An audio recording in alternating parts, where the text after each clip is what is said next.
बिस्मिल्लाहिर्रहमानिर्रहीम। अस्सलाम वालेकुम नाज़रीन, मैं हूँ आमशरी आरिफ हमीद भट्टी। मुख्तलिफ खबरें उनके मुख्तसर से तजियों के साथ।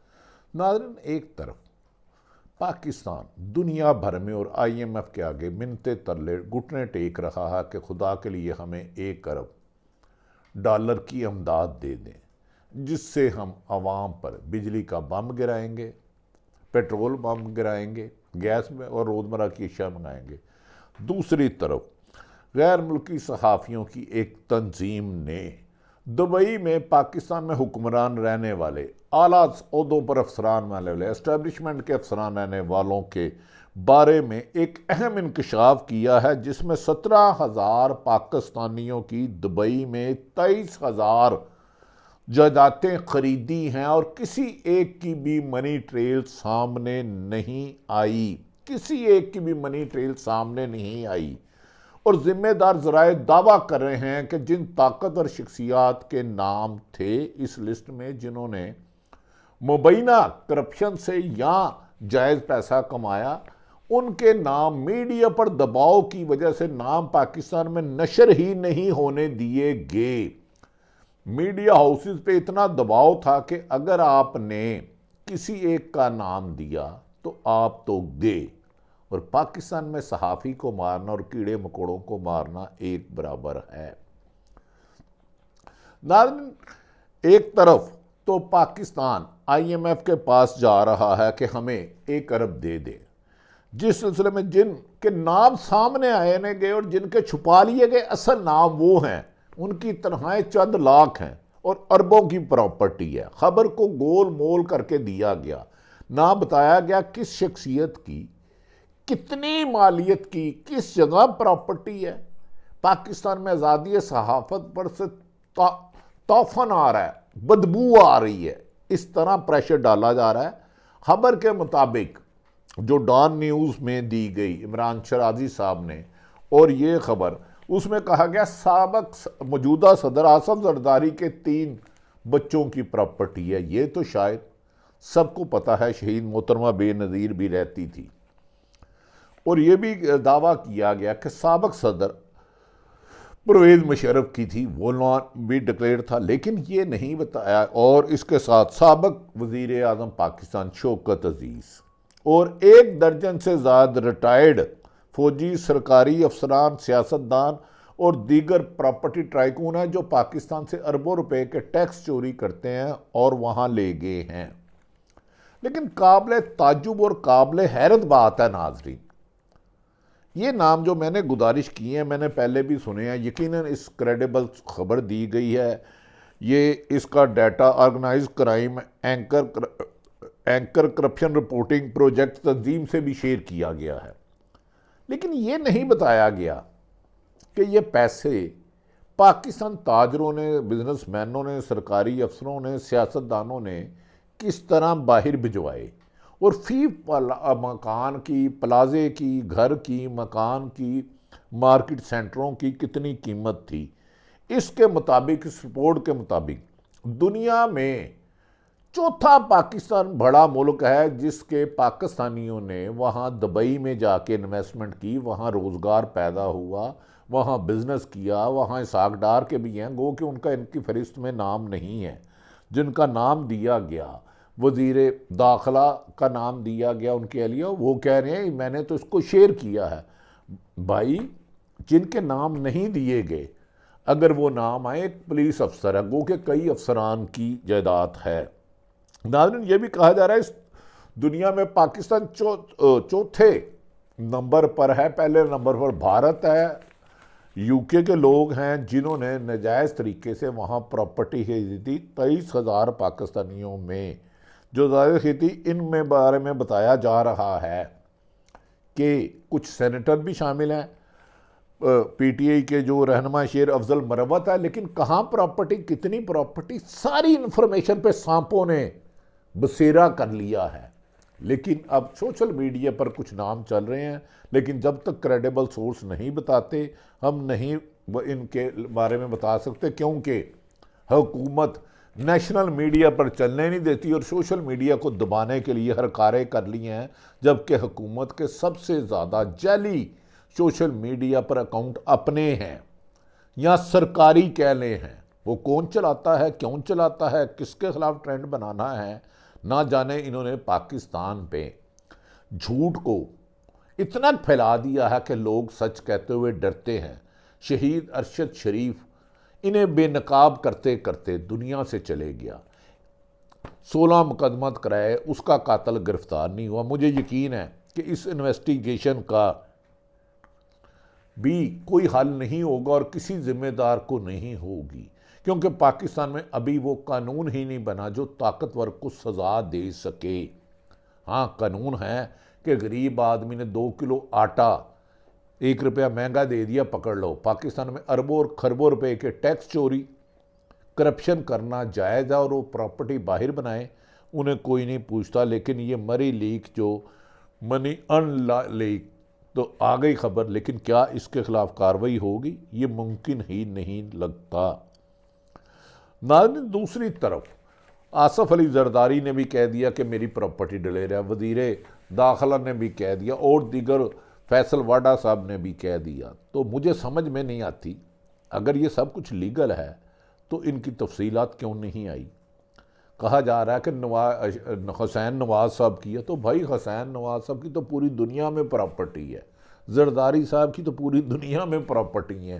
पहले उनसे ये बुला के पूछो भाई ये किस सन में ख़रीदी, इसको मनी ट्रेल दो, किस तरह दुबई पैसे लेकर गए, जायज़ तरीके से लेके गए। लेकिन मैं आपको यकीन कहता हूँ इस हुकूमत का सिर्फ एक ही है, और कहा जा रहा है पिछले 2 साल में दुबई में प्रॉपर्टी की कीमत में 25% इजाफा हुआ। 25% इजाफा हुआ। 2 साल पाकिस्तान में किसकी हुकूमत है? 2 साल और तकरीबन 1 महीना पहले इमरान खान की हुकूमत की गई, ख़त्म की गई, फिर PDM की हुकूमत आई, फिर निगरान हुकूमत आई, फिर शहबाज शरीफ की हुकूमत आई। तो अगर इस दौरान पैसे गए हैं तो खैर इनकी तो करप्शन हलाल है, इनके तो तोशाखाना में गाड़ियाँ लेना भी लीगल है। इमरान खान का पैसे दे के गाड़ी खरीदना तो जुर्म है, इनके लिए तो जुर्म कोई बना ही नहीं, ऐसा कानून ही नहीं बना जो इन्हें पकड़ सके। ये सुप्रीम कोर्ट पर हमला करे जायज़, ये फॉर्म 45 को हार को फतह में 47 के लिए जीत जाए जायज़, इनकी हुकूमत भी बना दी जाती है। लेकिन नाज़रीन, ये स्कैंडल भी मेरा ख्याल है माजी में मिट्टी पाओ पॉलिसी की जाएगा। पाकिस्तान में मैं कुछ पुलिस अफसरों को जानता हूँ, दीगर कुछ और अदारों के अफसरों को जानता हूँ जिन्होंने जजीरे में बैरून मुल्क खरीदे। मैं नाम ले दूंगा तो मुझे कहेंगे सबूत दो, वो हराम खा रहे हैं, तो उनसे पूछते रही कि इख्तियार से तजावज़ क्यों कर रहे हो, लोगों की ज़िंदगी अजरन क्यों की है। किस कानून में लिखा है कि आप सहाफ़ियों को टेलीफोन करके कहें कि फ़लाँ को निकाल दो, फ़लाँ को रख लो, फ़लाँ खबर चलाओ, फ़लाँ खबर ना चलाओ। बात निकलेगी तो दूर तक जाएगी। दूसरी तरफ नाज़रीन, मौजूदा हुकूमत की कांपे टांगने लगी हैं। कहा जा रहा है कि नवाज शरीफ एंड कंपनी ने अहम लोगों से रब्ता किया है कि 16 तारीख को अगर इमरान खान की तस्वीर और आवाज़ सुप्रीम कोर्ट में वीडियो लिंक के ज़रिए सुनाई गई तो अवाम का लाखों का समुंदर हर शहर में बड़ी बड़ी स्क्रीनें लगा के आएगा। खुदा के लिए इंटरनेट बंद करो या किसी भी तरीके से सुप्रीम कोर्ट का जो हुक्म मोहतरम अतर मुनल्ला साहब का जो मिसाली किरदार है उसको रोका जाए, क्योंकि इमरान खान की एक झलक देखने के लिए, एक आवाज़ सुनने के लिए लोग बेचैन और बेताब हैं। नाज़रीन, गुज़श्ता रोज़ की हेयरिंग में अतर मुनल्ला ने तो कमाल कर दिया। चीफ जस्टिस साहब ने चाहा था कि ये बात ज़्यादा ना हो। समाअत के आगाज़ में ही जस्टिस अतर मुनल्ला साहब ने रिमार्क्स दिए कि इस मुकदमे में पटिशनर इमरान खान ज़ाती तौर पर पेश होना चाहते हैं, हम इनको यहाँ पेश होने से कैसे रोक सकते हैं, ये उनका आईनी कानूनी हक है। याद रखें कि इमरान खान कमो बेशतर 9 माह से जेल में है और उनके हर केस की समाअत होती है। क्या सुप्रीम कोर्ट का ये हुक्म ना मान के हुकूमत दोबारा तौहीन अदालत करेगी, जो तौहीन अदालत की आदी है? 6 माह में 3 माह में इलेक्शन नहीं हुए, कोई बात नहीं, इलेक्शन में धांधली हुई, कोई बात नहीं, नवाज शरीफ जरदारी ख़ानदान वापस आके हुकूमत में मुसल्लत हो गया, कोई बात नहीं, रोज़ाना लोगों की हक तलफी की जा रही है, चंद करोड़ या लाख टैक्स दे के खरबों रुपये अवामी ख़जाने को बिजनेसमैन लूट रहे हैं, किसी पर कोई हाथ नहीं। लेकिन अतर मनैला ने नाज़रीन इस रिमार्क्स में हुकूमत के लिए मुश्किलात खड़ी कर दी हैं। अब कहा जा रहा है पीडीएम की हुकूमत यानी कि पीपल्स पार्टी और नून लीग की अहम ज़राए से कह रहे हैं कि इसकी कोर्ट नंबर 1 जो चीफ जस्टिस की हमेशा आज भी समाअत लाइव हुई थी, इसकी लाइव कवरेज नहीं होनी चाहिए, वरना सुप्रीम कोर्ट के बाहर और पाकिस्तान के हर शहर में और दुनिया में इमरान खान रिकॉर्ड कवरेज होगी और करोड़ों की सूरत में पाकिस्तान और बैरून मुल्क देखा जा सकता है, जिसमें मुबैना खबर है कि नेट बैठाने की कोशिश की जाएगी और पाकिस्तान के मकबूल लीडर इमरान खान की आवाज़ और तस्वीर को नशर होने से रोकने के लिए हुकूमत मुमकिन हर कोशिश कर रही है। लेकिन हुकूमत के सुप्रीम कोर्ट के 5 रुकनी बेंच जिसकी सरबराही फायद ईसा कर रहे हैं, तवक्को की जा रही है कि वो उस पर अमल दरामद कराएंगे। पीटीआई की आवाम के लिए इससे बड़ी खबर कोई नहीं हो सकती। 9 माह में इमरान खान को जेल में रखा गया, ना तस्वीर आई ना आवाज़ आई, कंपेन भी नहीं चलाने दी गई, इलेक्शन में हिस्सा लेने नहीं दिया गया, उनके उम्मीदवारों से कागजात छीन लिए गए, उनसे किसी को मिलने नहीं दिया गया, उनके उम्मीदवारों को हरा दिया गया। पीटीआई के लिए इससे बड़ी खबर है कि इमरान खान वीडियो लिंक से सुप्रीम कोर्ट में अपना मौक़िफ़ बनाकर आवाम को जब पेश करेंगे तो उनकी तस्वीर और आवाज़ देखने के बाद यकीनन पीपल्स पार्टी और नून लीग जिन्होंने चोरी का मैंडेट पीटीआई के लिए लिया, उनके लिए तबाही की खबर होगी। कहा जा रहा है कि पंजाब की एक सियासी शख्सियत अहम जो लैंडेड नाबालिग सियासी हुकूमती शख्सियत ने इस्लामाबाद में फ़ोन करके रिक्वेस्ट की है कि इमरान खान की लाइव कवरेज को रोका जाए। क्या इमरान खान की तस्वीर और आवाज़ कल आप सुन पाएंगे? देखता है कि पाकिस्तान का कानून क्या है। इस सिलसिले में बैरिस्टर गौहर अली और मुराद सईद ने कहा कि इमरान खान को जेल में रख के लोगों के दिलों से इमरान खान को निकालने वाले एमको की जन्नत में रहते हैं। 8 फरवरी के इलेक्शन में पाकिस्तान की आवाम ने बता दिया कि पाकिस्तान की आवाम का दिल, सोच, धड़कन और साथ इमरान खान के साथ है। बानी पीटीआई जो अडयाला जेल में बंद है। इमरान खान ने कहा है जेल से कि उन्हें उम्मीद है कि ये हुकूमत जुलाई का महीना नहीं निकाल सकती और अपने ही वजन से गिर जाएगी। दूसरी तरफ नाजरीन ये भी कहा जा रहा है कि शहबाज शरीफ और नवाज शरीफ में सदारत के लिए जो खींचातानी है ये भी अरूज पर है और नवाज शरीफ सदर बनने के बाद मुस्लिम लीग नून का अपनी सदारत दोबारा मरियम नवाज को दे देंगे, जिस पर शहबाज शरीफ के बज़ाहिर मुबैना तौर पर खदशात हैं। लिहाजा कलीमुल्लाह और समीउल्लाह की खेल तो एंड पे नाज़रीन ख्वाजा आसफ का जिक्र करते रहते हैं। उसने कहा यूब खां को फांसी दो। खुद उनके वालिद ज़ियाउल हक़ के दौर में मजलिस मुशूरों के चेयरमैन थे। खुद इन्होंने 2018 में कमर जवेद बाजवा को फ़ोन किया, इलेक्शन हार गए, उस्मान डार से कल अगले दिन जीत गए। अब उन्होंने खुद कहा कि हमें कमर जवेद बाजवा ने नवाज शरीफ को लंदन भिजवाया था। फौजियों की, डिक्टेटरों की, एस्टेब्लिशमेंट की पैदावार दूसरों के लिए तो थ्रेड कर रही है, लेकिन खुद सर से लेके पाँव तक इनमें फ्रॉड ही फ्रॉड है। ख्वाजा आसफ साहब से एक बात सिर्फ पूछनी है, ख्वाजा साहब मारोगे तो नहीं? 2018 में आप उस्मान डार से हार गए। कमर जवेद बाजवा साहब को कितने बजे फ़ोन किया और कैसे आप जीते?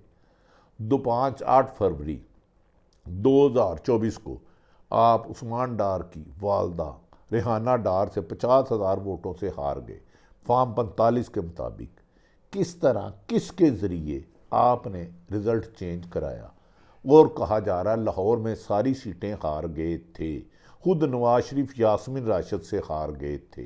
मरियम नवाज भी इलेक्शन पीटीआई के मुताबिक हार गई थी। इस मुल्क में नाज़रीन करप्शन करने वालों, जालसाजों के लिए हर इक़्तिदार का दरवाज़ा खुल जाता है और कुर्बानियाँ देने के लिए सच बोलने वालों को अर्श शरीफ की तरह शहीद कर दिया जाता है और सियासी जदोजहद करने वालों के में इमरान खान को अडयाला जेल में बंद कर दिया जाता है। लेकिन बिला आखिर इमरान खान अब छुपाए नहीं छुपेंगे। उन्हें तो अवाम में आना होगा, कप्तान मैदान में कल के दिन। अगर नहीं करते तो तौहीन अदालत, तब हुकूमत की प्रॉब्लम। अगर वीडियो लिंक के जरिए ख़िताब करते हैं तो अवाम का समुंदर, फिर हुकूमत की मकबूलियत पंक्चर हो जाएगी। नाज़रीन, मेरा ख्याल है कि आने वाले दिनों में पाकिस्तान के मौजूदा हुक्मरानों का सियासत को आगे ले जाना मुश्किल ही नहीं, नामुमकिन होता जा रहा है, क्योंकि कश्मीर में होने वाले जुल्म सितम, पाकिस्तान में होने वाली नाइंसाफ़ी और इकानमी बदहाली की वजह से मुल्क की कश्ती भंवर में फंस चुकी है। इसे बचाने के लिए आइन और कानून की हुक्मरानी होगी। तमाम अदारों को अपने आईना हदून में रहना होगा।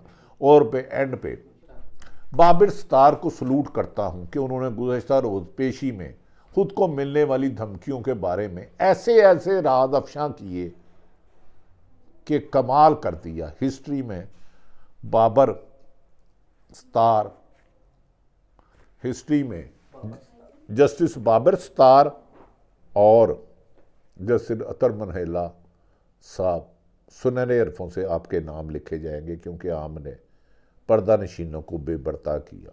उम्मीद है कि कल आपका लीडर आप देखेंगे अगर आइन और कानून के मुताबिक फैसला होता। अल्लाह ताला पाकिस्तान का हामी और नासिर हो। पाकिस्तान जिंदाबाद।